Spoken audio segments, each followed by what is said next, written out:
If I'm going to be getting out on the hiking trails, I better figure out my range.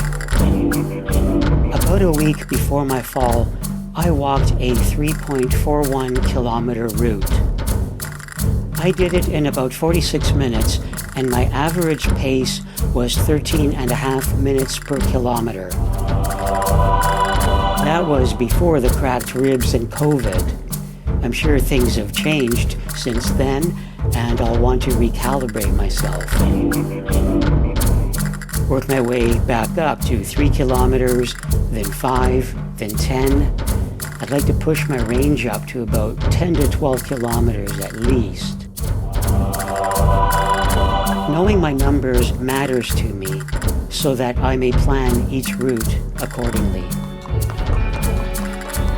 Finding a good day on which to do a 3-kilometer test hike was a challenge due to severe weather warnings. We've had air quality issues, thunderstorm warnings, and multi-day heat events. We finally had a day when the air quality and temperature were not too unbearable. I repeated the 3.2 kilometer hike that I did a week before I had the fall and finished it in roughly the same amount of time as before. Now I know that 3 kilometers is still within my range. What about 5 kilometers? I just did a walk.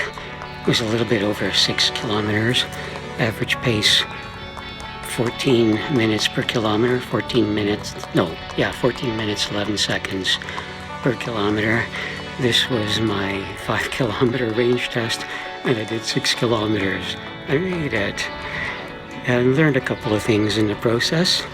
I gotta go do some things for self-care, and then I'll talk about some of the lessons learned. A little sore now. I should have taken a Tylenol before I went.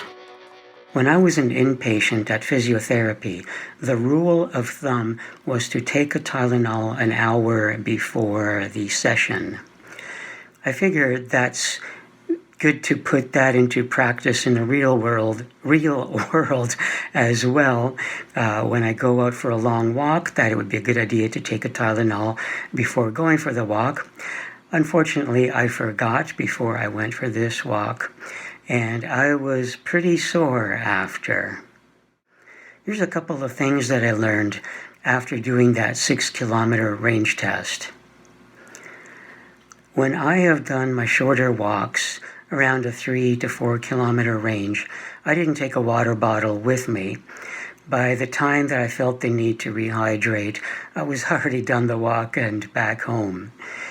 When I went on the 6-kilometer loop, I definitely felt the need for hydration. So now I know that if I'm doing a 3 to 4 kilometer walk or less, it's okay I don't need to take a water bottle with me. But if I'm going for maybe about 5 or 6 kilometers or more, then I really should bring a water bottle with me. Now, there was a change of elevation on this route, and that did take up more of my energy. It might have depleted my reserves a bit faster. So if I'm on flat ground, maybe my no water bottle range might be a little bit further. The other thing I noticed too on this 6-kilometer hike was that I took rest breaks, whereas on the shorter ones, I pretty much just went out and just motored through until I got back home without really needing to stop, except at traffic lights. On this longer one, I did need to pause. I didn't really need long breaks, just pause for a moment or two, just standing in place to catch my breath and let the hips recover a bit, and then continue. So yeah, rest breaks are needed for 6 kilometers and longer trips. Again, the elevation changes may have exacerbated and may have altered my range. And that's all. That's all I've got for you now. I will talk to you in the next video.